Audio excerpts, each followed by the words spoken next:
Membuka usaha sendiri memang belum tentu mudah, dibutuhkan modal dan juga keberanian. Jika bukan bisnis sendiri, model franchise atau waralaba bisa menjadi solusi penangkal krisis. Tinggal pilih jenis waralaba sesuai kemampuan dana dan potensi pasar. Dunia online yang juga kian masif bisa membantu bisnis Anda kian berkibar. Irwan Syah berjudi dengan nasibnya pada tahun 2009.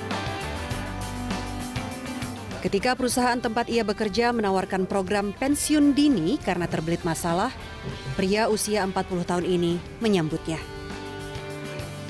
Dengan bekal uang pensiun kurang dari 100 juta rupiah, Irwan Syah mengambil jalan berani. Tidak mau lagi jadi karyawan, ia memutuskan untuk berwira swasta. Di kantor tempat bekerja ada kesempatan ke karyawan untuk pensiun muda ya. Waktu itu juga saya kerja sudah merasa tidak enjoy lah. Terus untuk karir juga kayaknya jauh untuk berkembang ya. Ya saya coba hijrah aja gitu loh.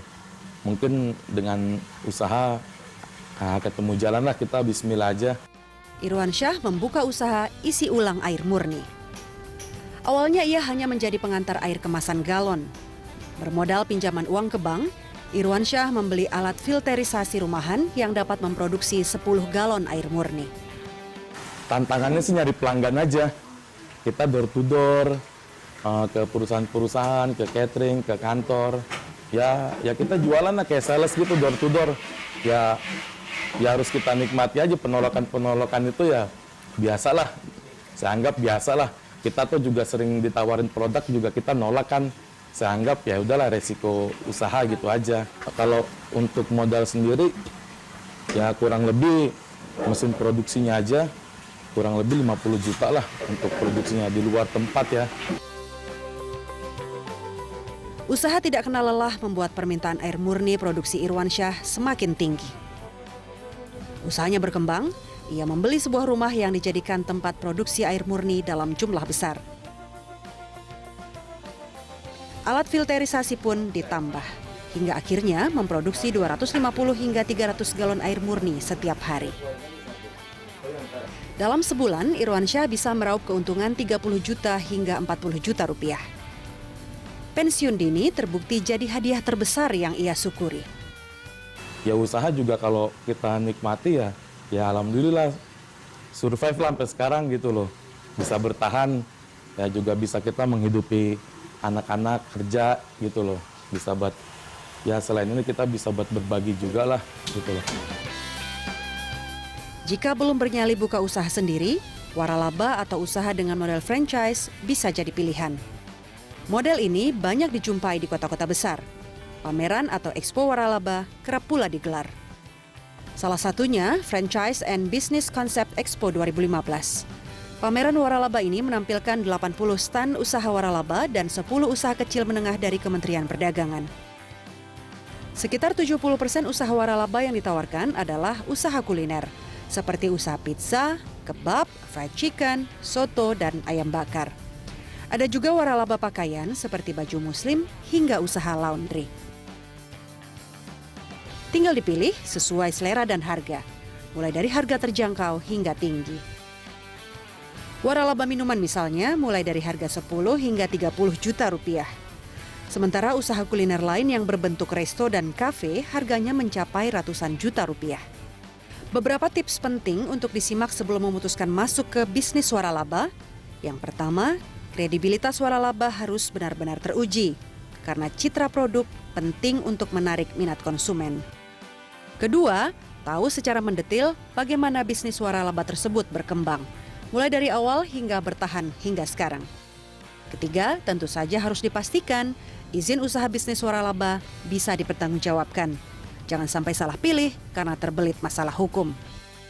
Kementerian Perdagangan mencatat, per Desember 2014 ada 258 waralaba asing dan 414 bisnis waralaba lokal. Dari total waralaba lokal, hanya 15 brand yang berhasil go internasional. Dan memang pameran waralaba ini digunakan atau ditunjukkan memang untuk meningkatkan wirausaha lokal di Indonesia. Terbukti juga 5 tahun belakangan ini wirausaha di Indonesia ini semakin berkembang dan juga membantu perekonomian Indonesia. Buntu dengan pilihan usaha, buku-buku tentang peluang usaha bertebaran.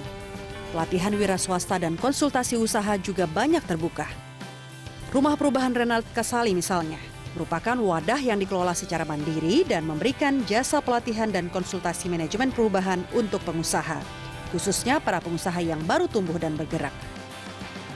Ya, saat ini saya sudah bersama Profesor Renald Kasali. Selamat pagi, Prof. Selamat pagi, Desi. Prof, bagaimana cara menumbuhkan minat wirausaha khususnya usia produktif?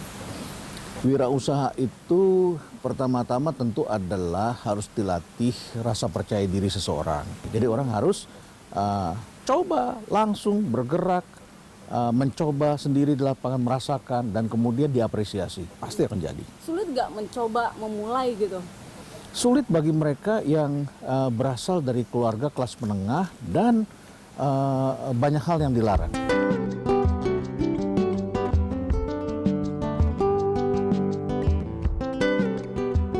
Kalau teman-teman yang dilatih atau disupport di sini ada nggak, Prof? Lumayan banyak. Kita punya banyak contoh di sini karena kita sudah memulai justru kan mulainya dulu tahun 98. Loh, kalau yang namanya krisis itu kan berhentinya cuma sesaat. Ibaratnya kita turun gunung gitu kan kita nggak selamanya. Ntar lagi kan kita naik kan.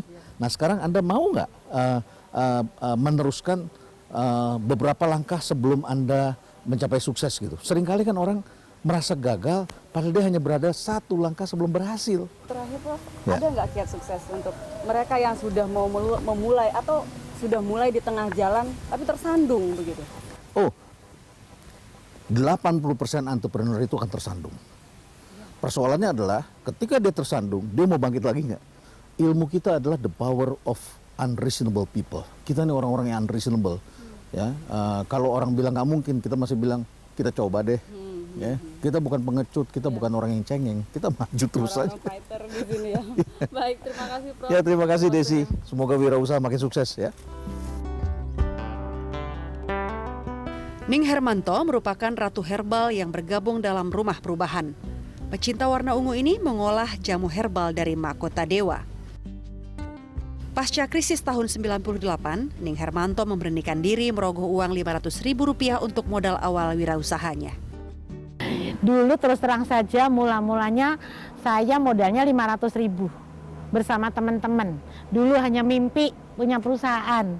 Terwujud saya ya memang bongkar-bongkar tabungan ya, kira-kira 5 jutaan lah. Ya alhamdulillahnya setidaknya saya bisa punya karyawan sekitar 70-an orang. Kalau misalnya UMR berapa misalnya begitu ya. Kalau mau saya sebutin kayaknya kok nggak enak ya. Ning terus berinovasi dalam berbagai produk jamunya.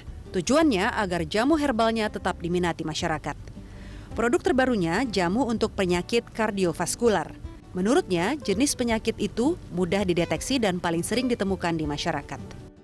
Tetapi yang terukur, gampang terukur kan asam urat. Asam urat gitu ya. Saya coba lagi bikin, ternyata dalam waktu 1 jam itu bisa asam urat itu turun.